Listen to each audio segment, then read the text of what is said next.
찬양합시다. 아무것도 두려워 말라. 아무것도 두려워 말라. 주 나의 하나님이 지켜주시네. 놀라지 마라. 겁내지 마라. 주님 나를 지켜주시네. 다시 한번 아무것도 두려워 말라. 아무것도 두려워 마라. 주 나의 하나님이 지켜주시네. 놀라지 마라. 겁내지 마라. 주님 나를 지켜주시네. 내 맘이 입에 겨워 지칠지라도 주님 나를 지켜주시네. 세상에 엄하고파 몰아칠 때도 주님 나를 지켜주시네.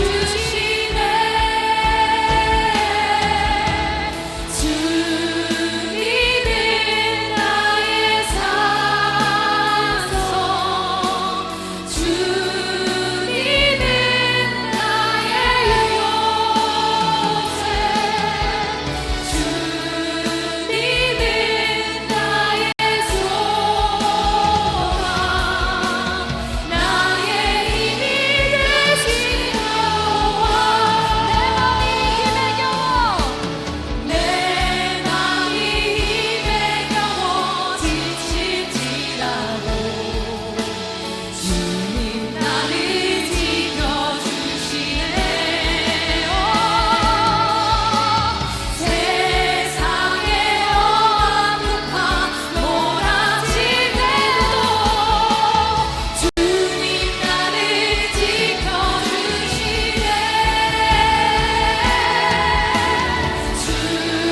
주님은 나의 산성, 주님은 나의 요새, 주님은 나의 소망, 나의 힘이 되신 여호와. 주님은 나의 산성, 주님은 나의 요새,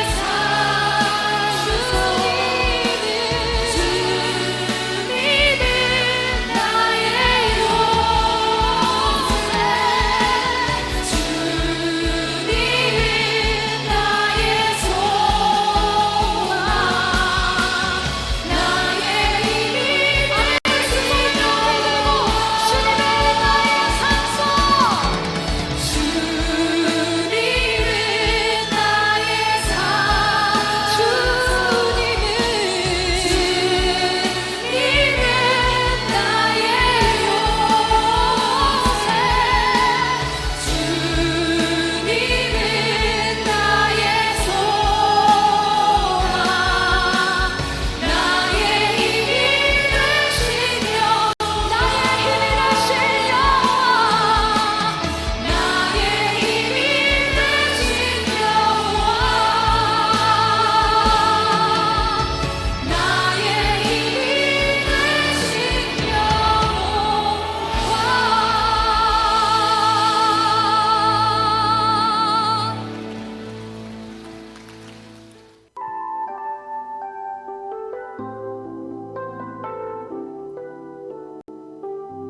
함께 찬양합시다. 주가 보이신 생명의 길, 나 주님과 함께 상한 마음을 들이며 주님 앞에 나아가리. 나의 의로움이 되신 주, 그 이름 예수. 나의 길이 되신 이름 예수.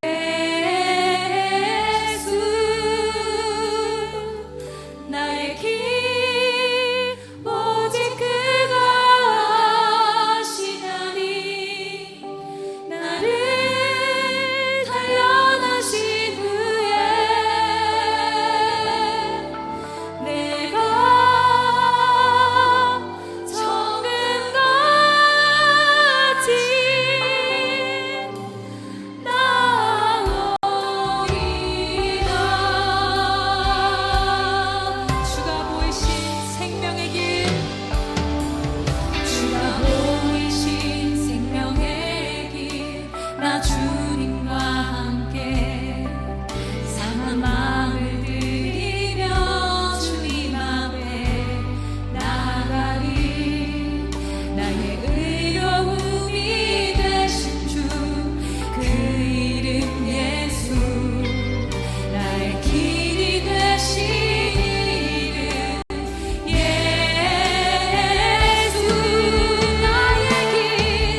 나의 길 오직 그가 하시나니 나를 단련하신 후에 내가 정금같이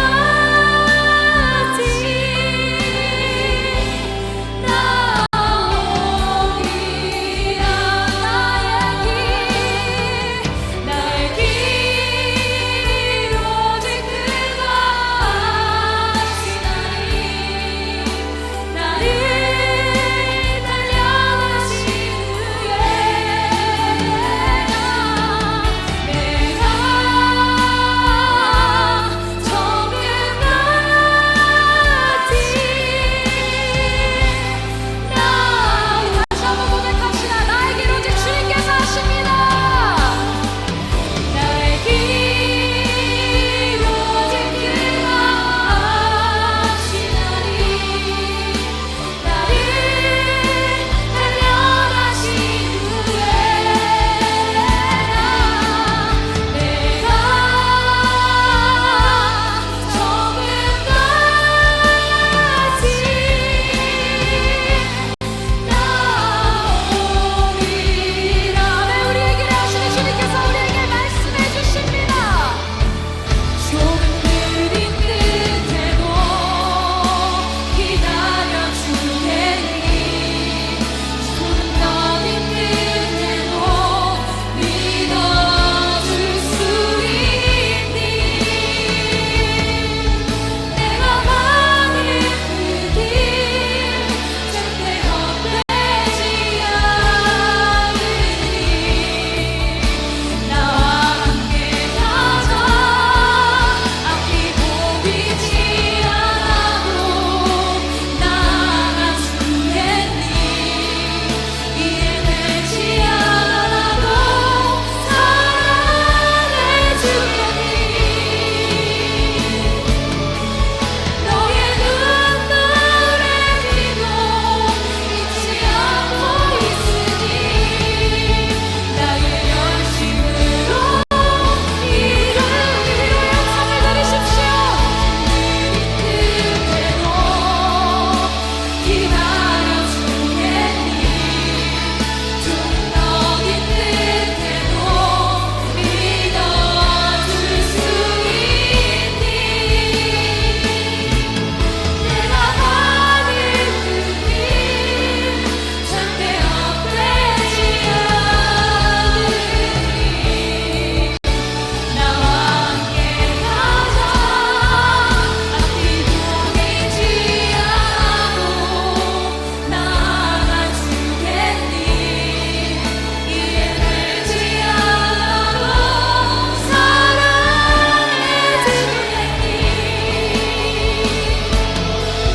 너의 눈물에 비도 잊지 않고 있으니 나의 열심으로 이루리라. 너의 눈물에 비도 잊지 않고 있으니 나의 열심으로 이루리라.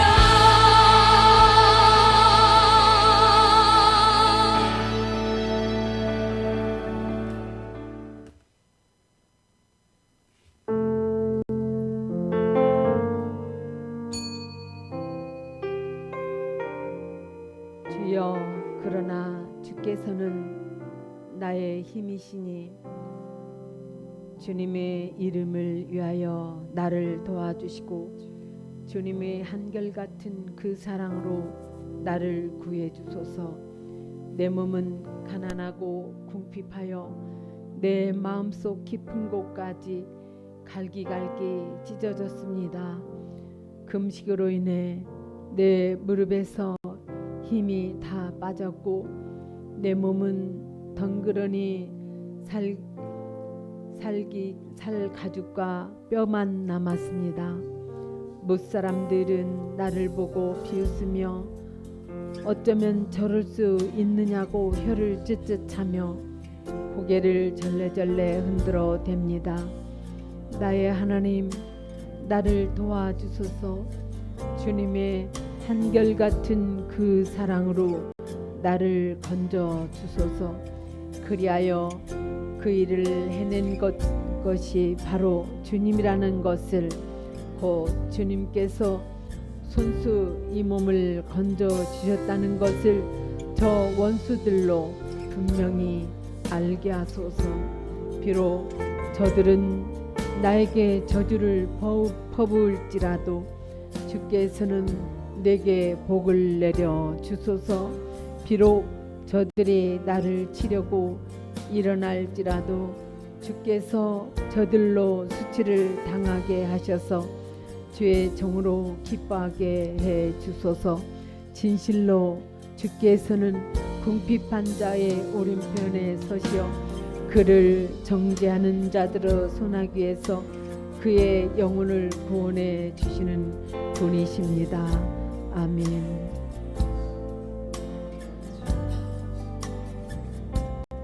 함께 사도신경으로 신앙을 고백합니다. 나는 전능하신 아버지 하나님 천지 창조주를 믿습니다. 나는 그의 유일하신 아들 우리 주 예수 그리스도를 믿습니다. 그는 성령으로 잉태되어 동정녀 마리아에게서 나시고 본디오 빌라도에게 고난을 받아 십자가에 못 박혀 죽으시고 장사된 뒤 사흘 만에 죽은 자 가운데서 다시 살아나셨으며 하늘에 오르셔 전능하신 아버지 하나님 우편에 앉아 계시다가 거기로부터 살아있는 자와 죽은 자를 심판하러 오십니다. 나는 성령을 믿으며 거룩한 공개와 성도의 교제와 죄를 용서받는 것과 몸의 부활과 영생을 믿습니다. 아멘. 찬송가 585장 내주는 강한 성의호를 드리겠습니다.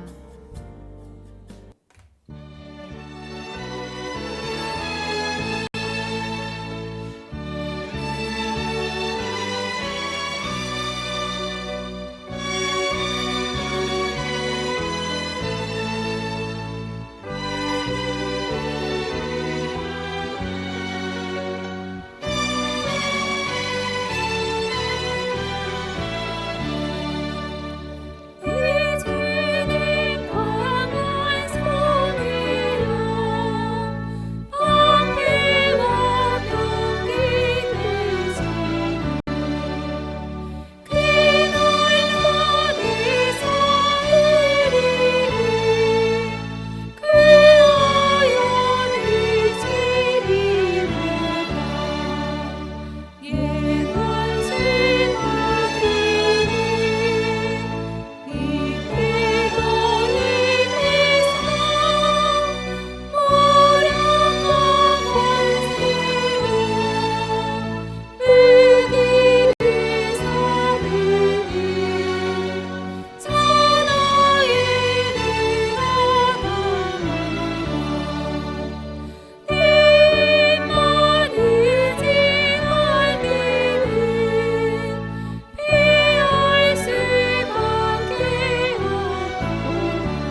기독교 본문 말씀은 시편 9편을 교독해서 읽겠습니다.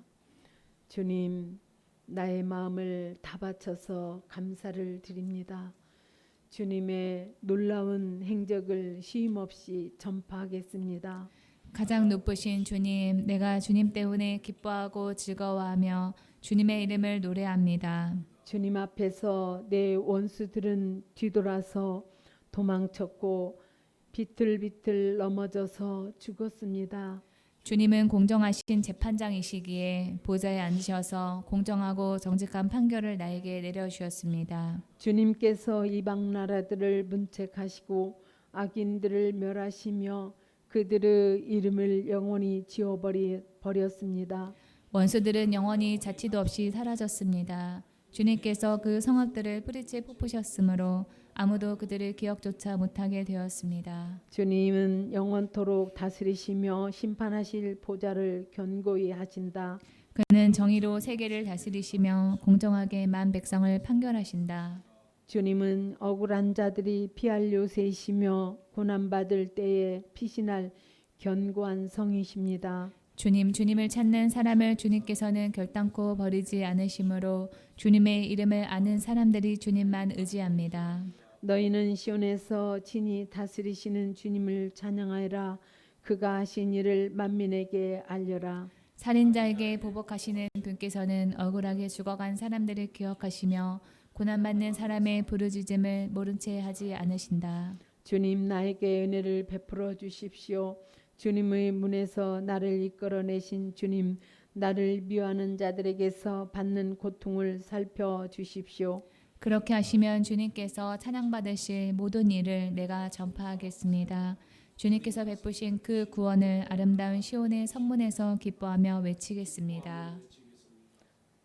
저 이방 나라들은 자기가 판 함정에 스스로 빠지고 자기가 몰래 쳐놓은 덫에 자기 발이 먼저 걸리는구나. 주님은 공정한 심판으로 그 그 모습 모습 드러내시고 악한 사람은 자기가 꾀한 일에 스스로 걸려드는구나. 악인들이 갈 곳은 수올, 하나님을 거역한 문나라들이 갈 곳도 그곳뿐이다. 그러나 가난한 사람이 끝까지 잊혀지는 일은 없으며 억울한 자의 꿈도 결코 헛되지 않을 것이다. 주님, 일어나십시오. 사람이 주님께 맞서지 못하게 하십시오. 주님께서 저희 이방 나라들을 심판하십시오. 주님, 그들을 두려움에 떨게 하시며 자신들이 한낱 사람에 지나지 않음을 스스로 알게 하여 주십시오. 아멘. 아멘. 박진희 전도사님 나오셔서 말씀을 전해 주시겠습니다.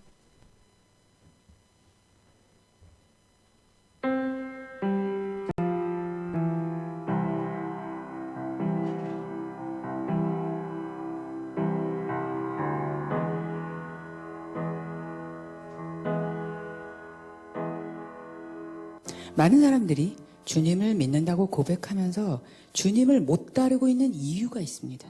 그 이유가 뭐냐면은 주님을 따르게 되면은 인생이 힘들어지고 고난을 받게 될 것이라는 두려움 때문입니다.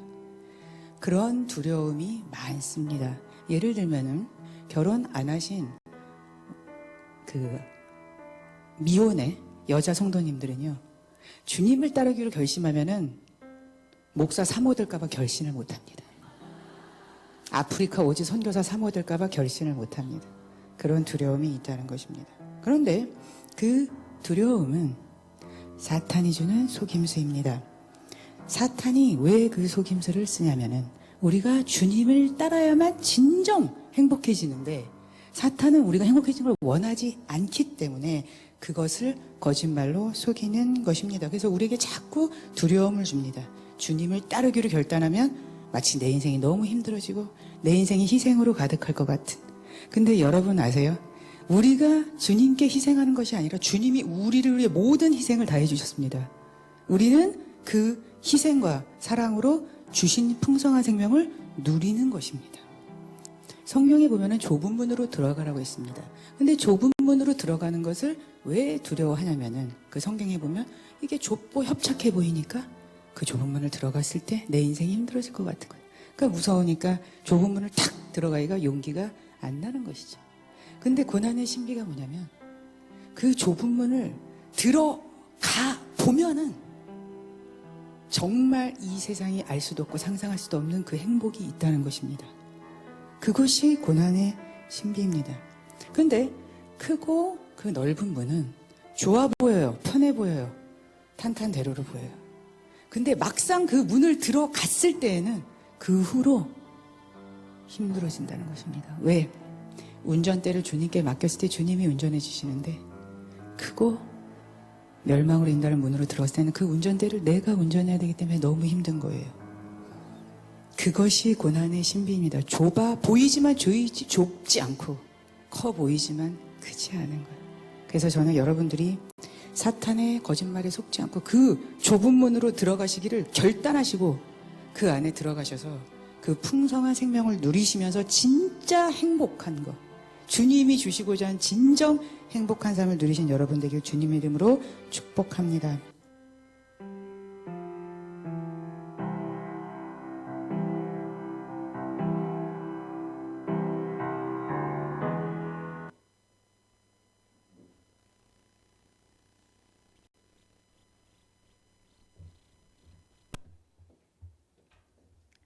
오늘 말씀은 시편 9편의 말씀입니다. 이 시편 9편은 다윗의 시인데요. 이 세 부분으로 나눌 수가 있습니다. 네. 보시면 1절에서 2절까지는 감사와 찬송으로 시작을 하고요. 3절에서 12절에서는 감사와 찬송의 이유에 대해서 왜 감사하고 찬양하는지 그 이유를 말하고 13절에서 20절까지는 간구로 끝을 맺습니다. 어떤 사건 때문에 다윗이 이 시를 썼는지는 기록이 없으니까 우리가 알 수는 없지만은 이 시를 전체적으로 보면은 다윗이 어떤 나쁜 사람과 갈등하고 다투는 와중에 썼다라고 하는 사실을 알 수 있습니다. 우리가 인생을 살다 보면은 나쁜 사람을 우리가 직접 만날 때도 있지만 내가 직접 만난 거는 아니더라도 뉴스를 통해서 나쁜 사람들이 하는 그런 일들을 볼 때가 있습니다. 세상에는 무고하고 힘없는 사람을 부당하게 대우하거나 압제하는 사람들이 넘쳐나는 것 같습니다. 이런 사람들을 볼 때 우리는 뭐 저런 사람이 있나 하고 놀라면서도 한편으로 세상에 대한 실망과 두려운 그런 생각이 듭니다. 내가 직접 피해를 당하지 않았어도 나나 우리 가족이 저런 사람을 만나면 어떻게 하나 싶고 다른 사람에게 피해를 당한 그 피해자의 그 아픔이 느껴져서 마음이 아프고 또 그런 사람을 세상에 그냥 그대로 두시는 그 하나님이 이해가 되지 않습니다. 저는 그럴 때 오늘 본문인 시편 9편을 여러분들이 기억했으면 좋겠다 하는 마음으로 오늘 설교를 준비했습니다.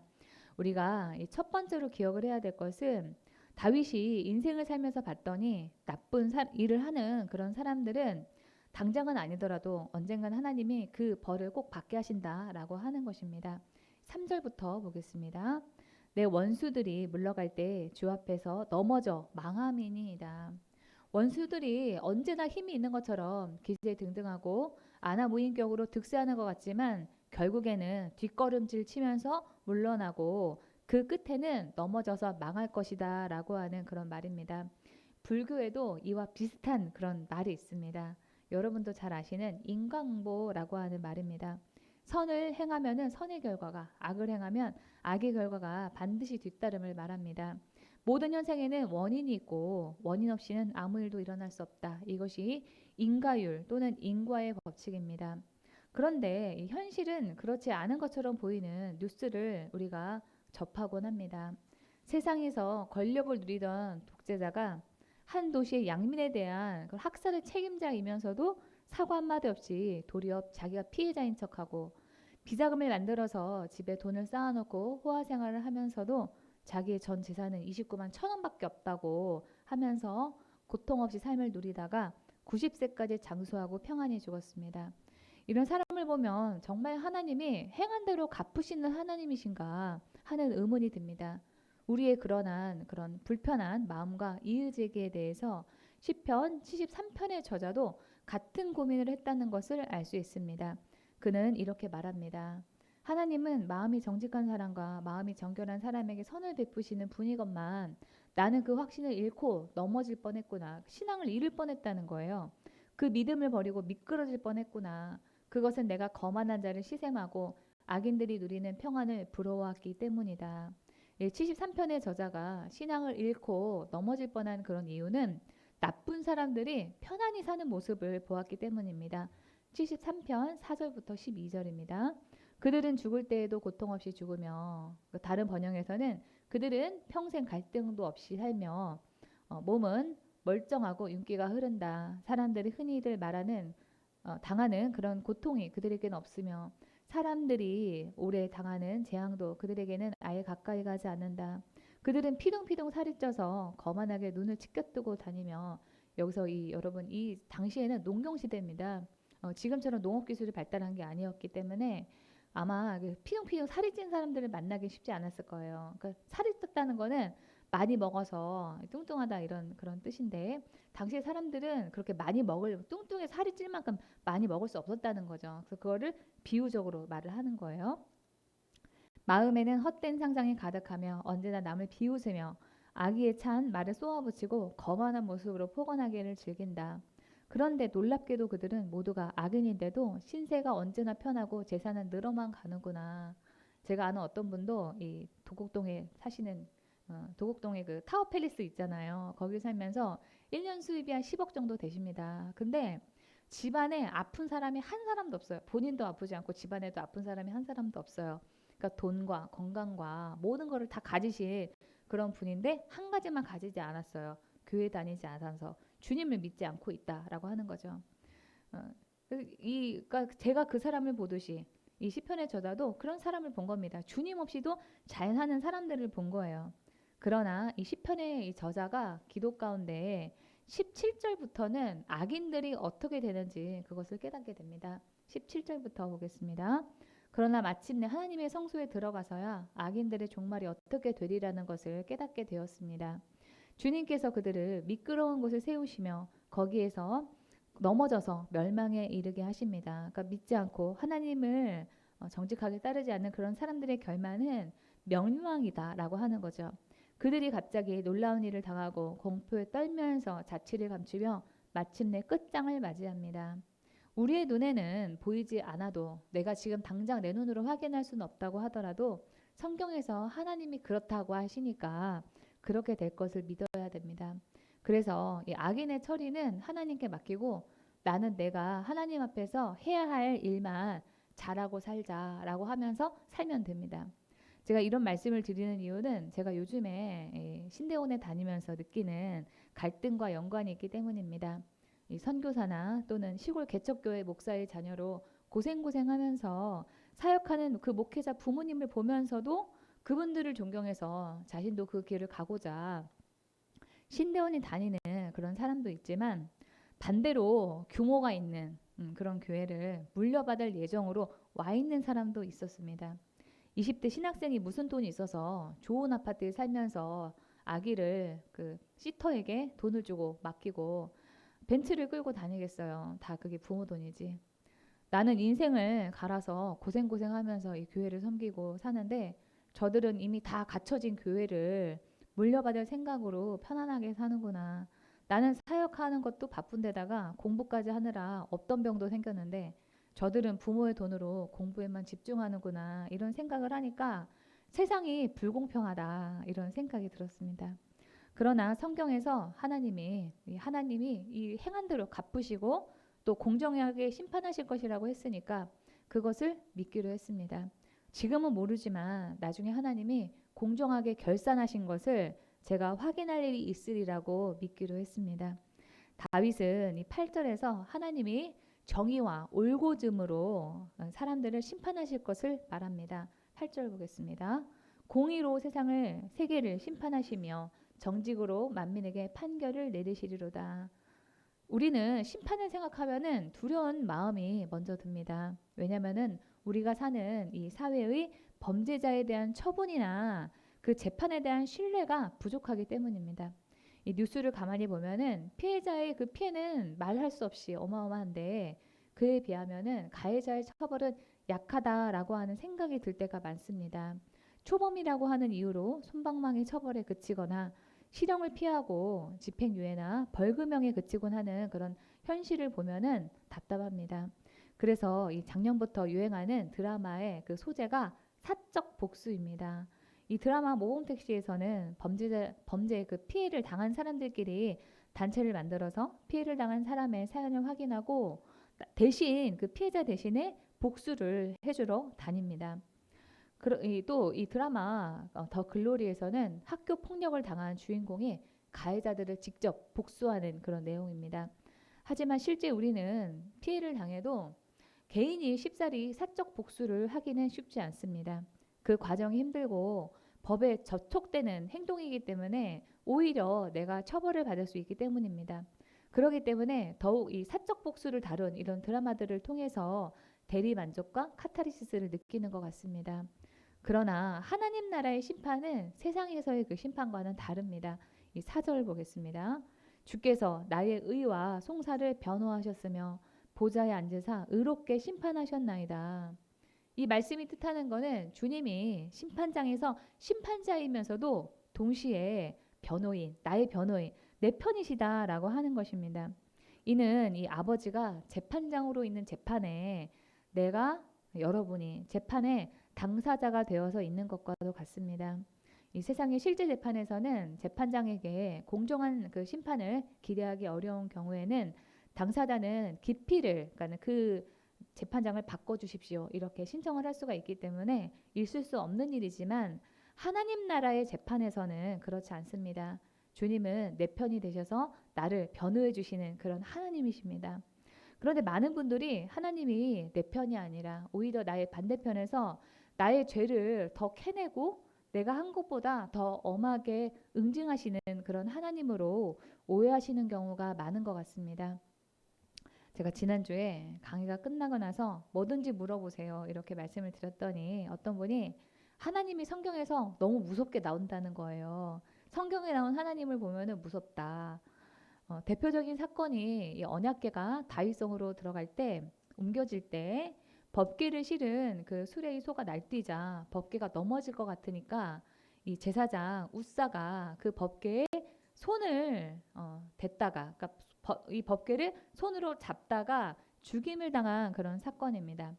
법궤를 옮길 때 원래 이 수레로 옮기면 안 되고요. 정해진 레위인이 내 귀퉁이를 이렇게 들어가지고 어깨에 지고 이동하도록 율법에 정해져 있는데 그거를 어겼다고 하더라도 또 이 법궤를 아무나 만지면 안 되는데 만졌다라고 하더라도 하나님이 너무 과하게 처벌하신 게 아니냐 하는 것입니다.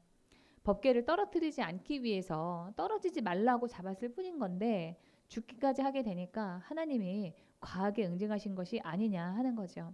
이런 하나님을 우리가 성경에서 만나면은 어떻게 해석해야 되고 어떻게 설명을 해야 될지 난감합니다.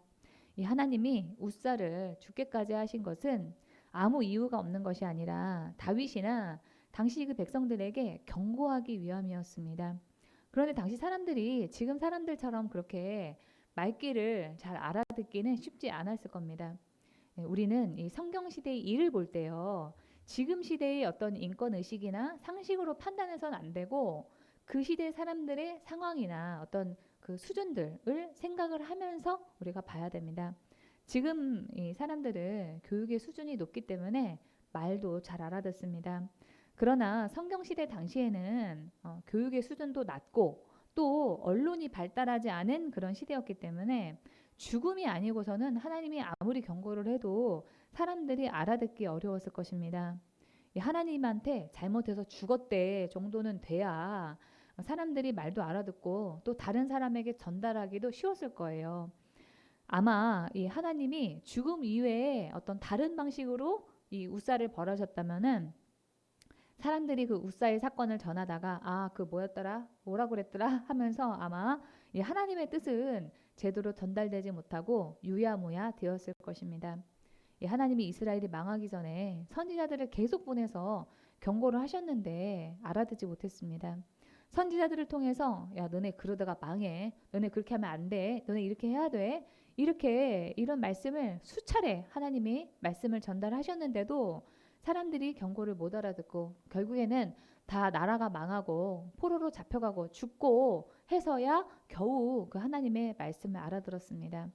그러니까 하나님이 이 우사 한 사람의 죽음을 통해서 경고하신 일이 아무 이유가 없는 일이 아니라 분명히 이유가 있는 거고, 오히려 그 한 사람을 통해서 경고하신 그런 일이 또 이스라엘 전체의 입장에서 보면은 오히려 다행이다라고 볼 수도 있습니다.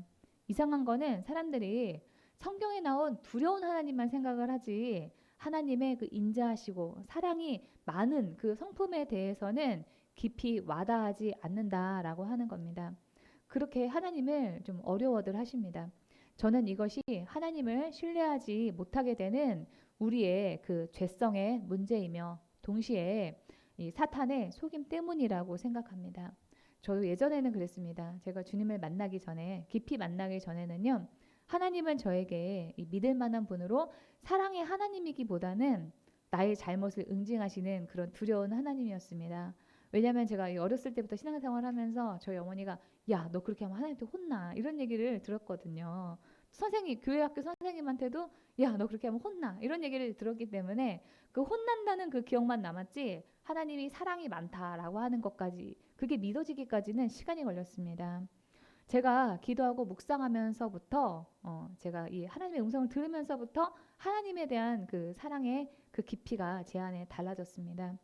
이 사람이 다른 사람과 깊이 대화하면서 이 라포를 형성하기 전에는요, 친근감 및 신뢰감보다는 경계심이 있기가 쉬운데, 그런 점은 우리가 하나님과의 관계에서도 마찬가지입니다.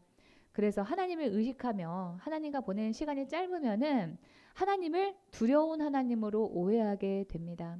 그러나 시간을 들여서 주님과 깊이 대화를 하면은 하나님을 두려운 하나님보다 오늘 다윗과 같이 하나님에 대해서 내 편이신 분, 공정하신 분으로 받아들이게 되는 것입니다. 이 나태주 시인의 그 시 중에서 풀꽃이라고 하는 그런 시가 있습니다. 여러분 아시는지 모르겠는데요. 이 시가 딱 세 줄로 되어 있는데 참 좋은 시입니다. 자세히 보아야 예쁘다. 오래 보아야 사랑스럽다. 너도 그렇다.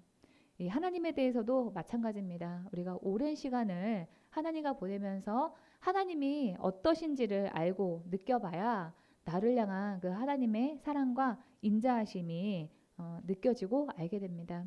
그래서 여러분에게 하나님을 두렵다라고 하는 그런 마음이 하나님에 대한 그런 사랑과 신뢰의 감정보다 더 크다고 한다면은 여러분이 하나님과 보낸 그 시간의 양과 깊이를 돌아보시기 바랍니다. 또 우리에게 든든하고 위로가 되는 사실은 하나님의 권세가 영원할 것이다 라고 하는 것입니다. 7절에서 다윗은 이렇게 말합니다. 여호와께서 영원히 앉으시며 심판을 위하여 보좌를 준비하셨도다. 네. 이 말은 하나님이 영원한 왕이시며 영원한 재판관이시다라고 하는 겁니다.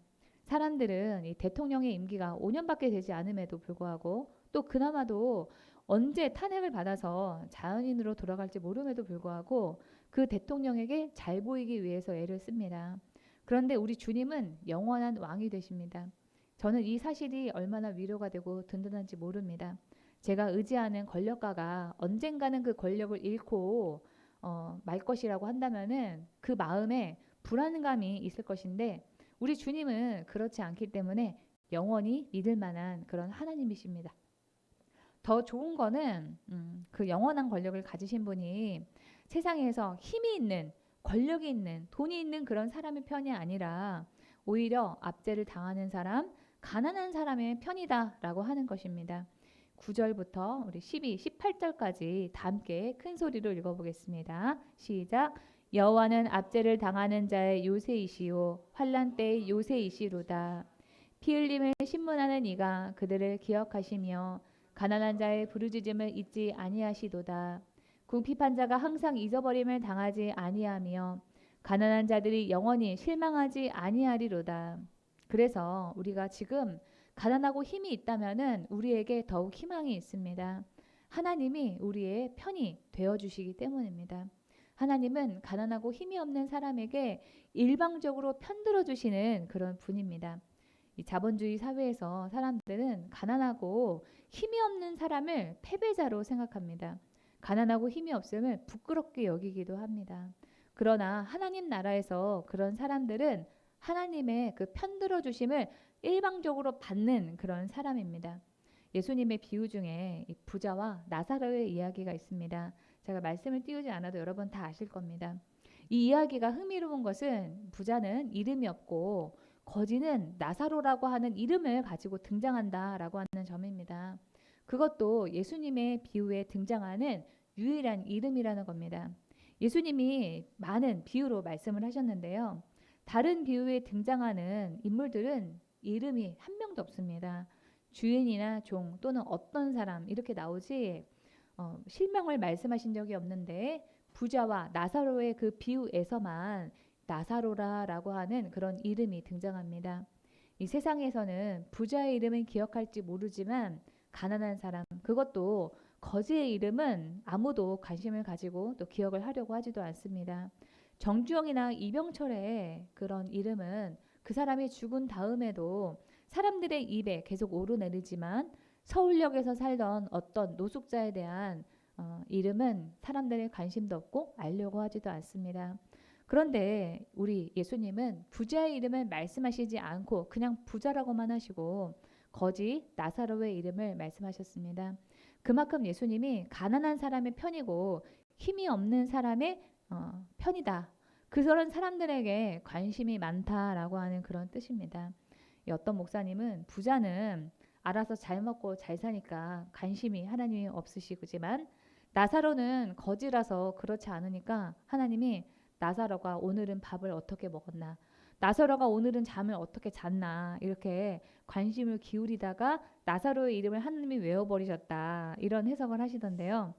이러나 저러나 이 성경에서 하나님은 가난한 자의 편을 일방적으로 들어주시는 분이다라고 하는 사실만큼은 분명합니다.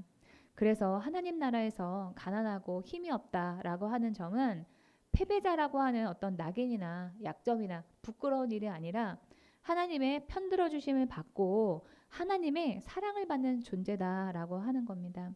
이런 점에서 다윗은 시편 곳곳에서 자신이 가난하다, 궁핍하다, 이렇게 힘이 없다 자처하면서 하나님의 은혜를 구했습니다. 오늘 본문 시편에서만도 다윗은 자신이 매우 가난하고 궁핍하다라고 하는 그런 말을 3번 내지 4번 정도 반복해서 말하고 있습니다. 그런데 여러분, 이 다윗의 징조 할아버지가 누군지 아시는 분 계십니까? 다윗의 징조 할아버지. 제가 맞추시면은 선물을 드리려고 했는데, 네, 틀렸습니다. 징조 할아버지 누굴까요? 네, 너무 속상하네요, 여러분. 우리 다음에는 우리 제가 방학에 바로 들어가면은 통독하는 그런 프로그램이라도 돌려야지 안 되겠습니다. 네, 다윗의 징조 할아버지는 룻기에 나오는 보아스입니다. 네, 룻기서 4장 끝에 보면은 다윗의 족보가 나오는데요. 보아스는 오벳을 낳고 오벳은 이새를 낳고 이새는 다윗을 낳았다 이렇게 말합니다. 그런데 이 보아스에 대해서 룻기에서 뭐라고 얘기를 하냐면은요. 룻기서 2장 1절에 보시면 나오미에게는 남편 쪽으로 친족이 한 사람이 있었다. 그는 엘리멜렉과 지방간으로서 재력이 있는 사람이었다. 그의 이름은 보아스이다. 그러니까 한마디로 이 다윗의 징조 할아버지 보아스는 그 동네에서 방귀 좀 끼는 그런 동네 유지였습니다. 그러니까 다윗도 가난한 형편에서 자라지는 않았을 거라는 거죠. 이 부자가 망해도 3년은 간다라고 하는 이런 속담 여러분 다 아실 겁니다. 아무리 망해도 부자는 3년 정도는 어느 정도는 좀 버티고 산다 이런 뜻입니다. 이 대표적인 사람이 예전에 대우그룹의 전 회장이었던 김우중 회장입니다. 이 김우중 씨가 사기, 재산 국외 도피 등의 그런 혐의로 선고받은 추징금이 얼마인지 혹시 아세요? 17조 원입니다. 17억 원도 아니고 17조 원이거든요. 근데 그 돈을 다 완납을 하고도 그 돈을 다 내고도 이분이 다 그 돈 내고 알거지가 됐냐 하면은 그렇지 않습니다. 죽기 전까지도 호화롭게 살았습니다. 제가 그걸 어떻게 아냐면은 제가 예전에 그 대학교에 다닐 때 저희 그 교수님 중에 한 분이 그 김우중 씨의 딸과 선을 보신 분이었거든요. 근데 그분이 수업 중에서 그분이 어떻게 살고 있는지를 제가 잠깐 얘기를 들은 적이 있어요. 근데 그 교수님이 하시는 말씀이 그 김우중 씨가 다 망하고 난 다음에도 헬기 타고 다니신다고 하더라고요. 네. 그만큼 원래 이 부자였던 사람들은 어느 정도 재산에 그 기반이 있기 때문에 갑자기 망했다고 해서 바로 땡전 한 푼 없는 그런 알거지가 되지 않습니다. 어느 정도 비축해 둔 그런 재산으로 버티고 잘 삽니다. 지금은 사회의 변화가 빠르게 일어나기 때문에 부자가 순식간에 한 세대만 해도 다 망하고 하기도 하지만은 다윗이 살던 그런 시대는 지금처럼 사회의 변화가 빠르지 않았던 그런 시대였기 때문에 다윗은 아마 이 중조 할아버지 때가 부자였으면은 다윗 때도 먹고 살만했을 거고 다윗이 가난했다라고 하는 그런 성경적인 근거는 찾을 수가 없습니다. 그러나 다윗은 시편에서 나는 가난합니다. 나는 힘이 없습니다. 나는 궁핍합니다. 라고 얘기를 하지 하나님 앞에서 제가 좀 살아요. 그러니까 하나님이 도와주시려면 도와주시고 그냥 아니면 그냥 두세요. 이런 말을 절대로 하지 않습니다. 그만큼 하나님 앞에서는 세상에서처럼 힘이 있는 사람이 인정을 받는 것이 아니라 힘이 없고 가난한 사람이 하나님의 그 인정과 도우심을 받기 쉽기 때문입니다. 다윗은 영적으로 깨인 사람으로 하나님이 누구의 편을 들고 계시는지 잘 알았던 것입니다. 우리는 세상에서 내가 힘이 있어서 떵떵거리고 또 뜻한 대로 뭐든지 다 되는 게 좋은 거다라고 생각을 하지만 세상에서 하나님을 의지할 필요 없이 힘이 있는 사람이 되는 거는 영적으로는 좋은 게 아니라 오히려 불리한 입장이 되는 겁니다. 또 한편으로 가난하다는 거는 경제적인 결핍만을 의미하지 않습니다. 사람의 본질적인 연약함이나 한계를 아는 것, 사람은 본질적으로 하나님이 필요한 존재임을 깨닫고 하나님의 도우심을 갈구하는 사람이 가난한 그런 사람입니다. 하나님의 은혜는 바로 여기에서부터 이러한 가난한 심령에서부터 시작하기 때문에 다윗은 하나님의 은혜가 아니면은 살 수가 없음을 알고 간절히 하나님의 그 돌보심을 구했습니다. 그런 의미에서 다윗은 오늘 본문의 이 말미에서 이렇게 말합니다. 20절 보겠습니다. 여호와여 그들을 두렵게 하시며 이방 나라들이 자기는 한낱 인생뿐인 줄을 알게 하소서. 사람이 하나님 앞에서 한낱 그 인생에 지나지 않다는 사실을 아는 것은 우리 모두가 기억해야 되는 그런 사실입니다. 하나님 앞에서는 자신이 힘이 없는 자신의 의지로 할 수 있는 것은 아무것도 없다는 그런 사실을 아는 그 사람이 복이 있는 사람입니다. 우리는 하나님 앞에서 뛰어야 벼룩입니다. 사람이 아무리 힘이 있고 잘나봐야 연약하고 한계가 많은 존재라고 하는 것을 알고 하나님을 의지하는 사람이 지혜로운 사람입니다. 이 말씀을 정리하겠습니다. 오늘 본문은 하나님이 어떤 분이신지를 우리에게 말해줍니다. 하나님은 사람이 행한 대로 갚으시며 공정하게 심판하시는 그런 분입니다. 그러기에 세상이 불공평하다고 불평할 것이 아니라 나쁜 사람의 처리는 하나님께 맡기고 나에게 주어진 일에 하나님이 보시기에 최선을 다하면 됩니다. 또 주님은 우리 이 세상의 심판자요 영원한 왕이면서도 동시에 내 편이십니다. 그러기에 우리는 두려워할 것이 없습니다. 하나님이 가난하고 힘이 없는 그 사람을 일방적으로 편들어 주시는 분이시기 때문에 가난하고 힘이 없다는 것은 영적인 면에서는 오히려 유리한 점입니다. 이런 하나님을 신뢰함으로 어떤 나쁜 사람과의 갈등이나 문제 가운데에서도 여러분이 하나님을 찬양하며 기뻐하시기를 주님의 이름으로 축원합니다. 하나님의 음성을 들으면서 오늘 말씀을 마치겠습니다.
하겠습니다. 성찬을 지나는 태도에 관한 화면을 보시고 성찬에 임하시기 바랍니다. 성찬은 주님의 살과 피를 먹는 것입니다. 성찬을 대하기 전에 먼저 주님께 회개 기도를 드리겠습니다. 주님, 회개합니다. 주님 보시기에 합당하지 못한 모습을 주님 앞에 회개하오니 주님의 보혈로 저의 죄악을 정결케 하여 주옵소서.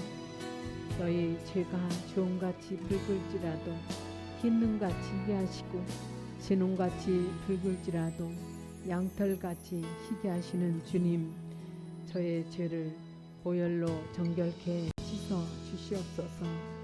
예수 이름으로 기도합니다. 아멘. 고린도전서 11장 23절부터 교독합니다. 내가 여러분에게 전해준 것은 주님으로부터 전해받은 것입니다. 곧 주 예수께서 잡히시던 밤에 빵을 들어서 이것은 너희를 위하는 내 몸이다. 이것을 행하여 나를 기억하여라. 식후에 잔도 이와 같이 하시고서 말씀하셨습니다. 이 잔은 내 피로 세운 새 언약이다. 너희가 마실 때마다 이것을 행하여 나를 기억하여라. 그러므로 여러분이 이 빵을 먹고 이 잔을 마실 때마다 주님의 죽으심을 그가 오실 때까지 선포하는 것입니다. 그러므로 누구든지 합당하지 않게 주님의 빵을 먹거나 주님의 잔을 마시는 사람은 주님의 몸과 피를 범하는 죄를 짓는 것입니다. 그러니 각 사람은 자기를 살펴야 합니다. 그런 다음에 그 빵을 먹고 그 잔을 마셔야 합니다. 몸을 분별함이 없이 먹고 마시는 사람은 자기에게 내릴 심판을 먹고 마시는 것입니다. 이 때문에 여러분 가운데는 몸이 약한 사람과 병든 사람이 많고 죽은 사람도 적지 않습니다. 우리가 스스로 살피면 심판을 받지 않을 것입니다. 그런데 주님께서 우리를 심판하시고 징계하시는 것은 우리가 세상과 함께 정죄를 받지 않게 하시려는 것입니다. 아멘. 찬송가 228장 오나의 주님 친히 배우니를 찬양하는 동안에 떡과 포도주를 나눠드리겠습니다. 찬양이 끝난 다음에 함께 성찬을 드시기 바랍니다.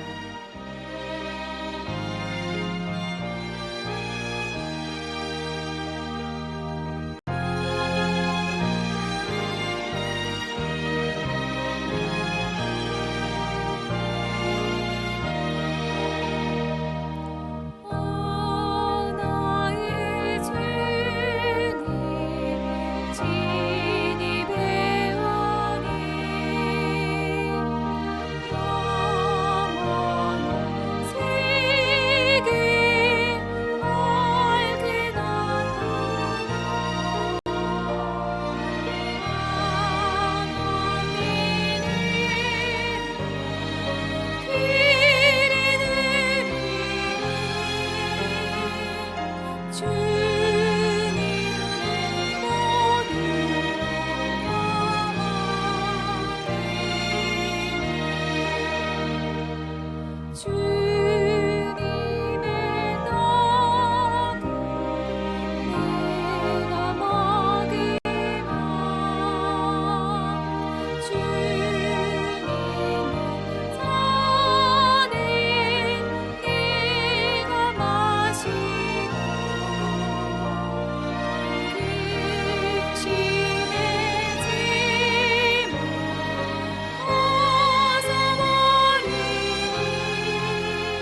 떡과 포도주를 먹겠습니다.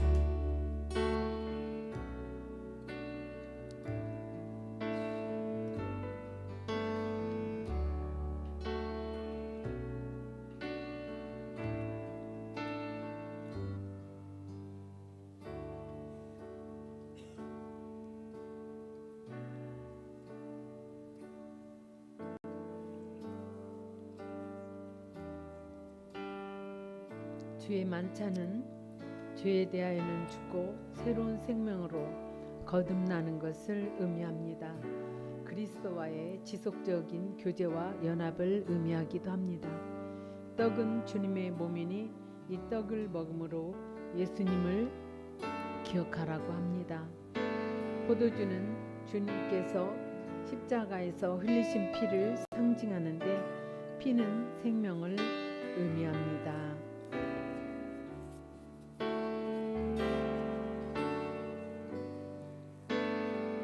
오늘 강고는 전도사님의 건강 문제로 인해서 저녁 강의가 휴강을 합니다. 전도사님의 건강을 위해서 꼭 기도해 주시기 바랍니다. 찬송가 488장 이 몸의 소망 무엔가를 찬양 드리면서 준비한 예물을 주님께 드리겠습니다.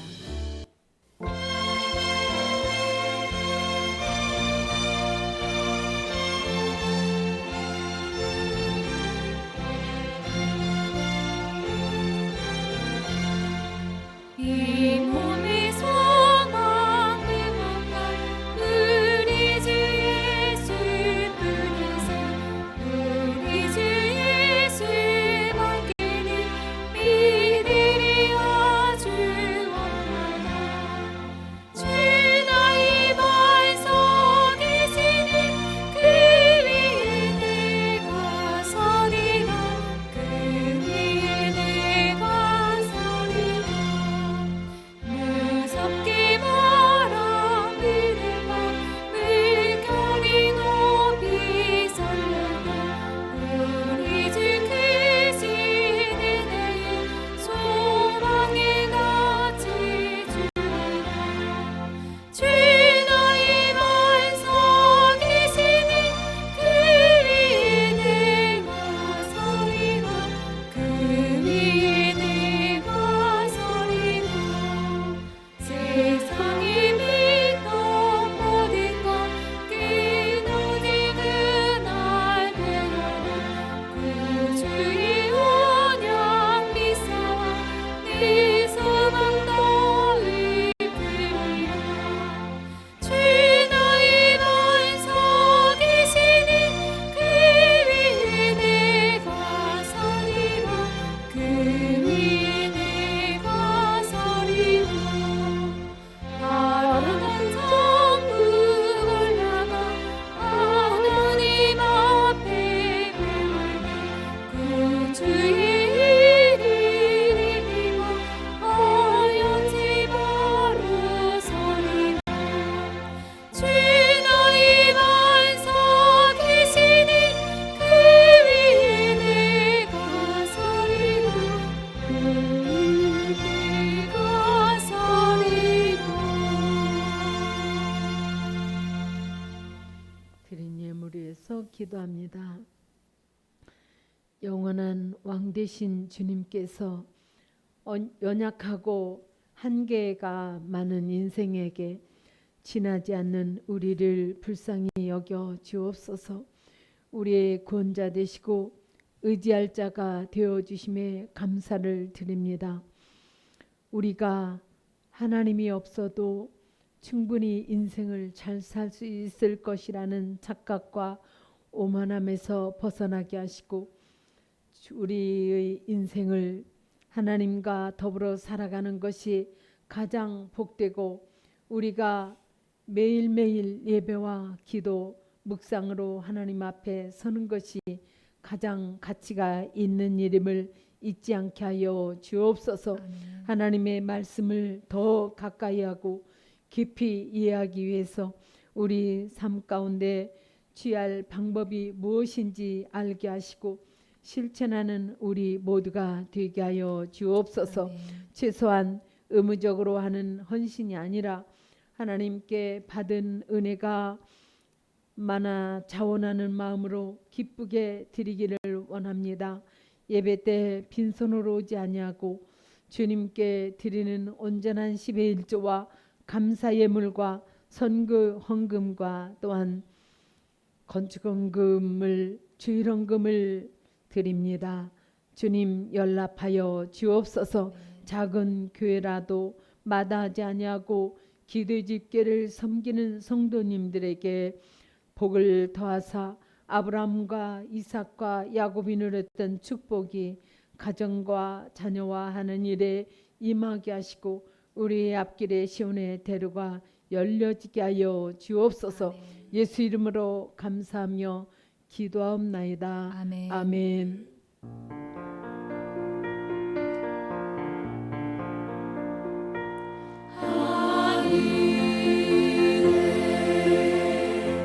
계신 아버지 이름 거룩하사 주님 나라 임하시고 빛이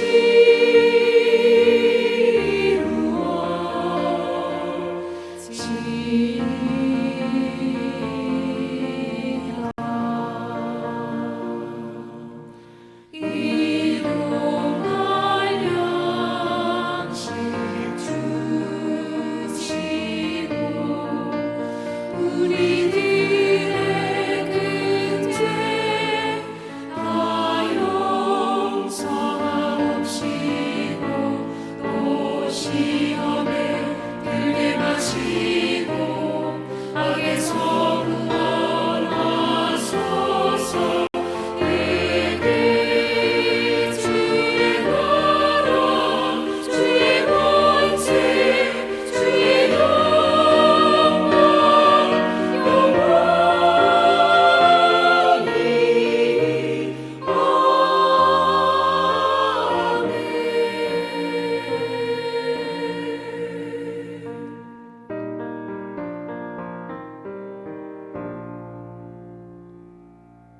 이제는 우리 주 예수 그리스도의 은혜와 하나님 아버지의 지극하신 은혜와 성령인의 주 교통 역사하심이 이제로부터 영원토록 기도집 교회와 성도들의 함께할지어다. 아멘. 아멘.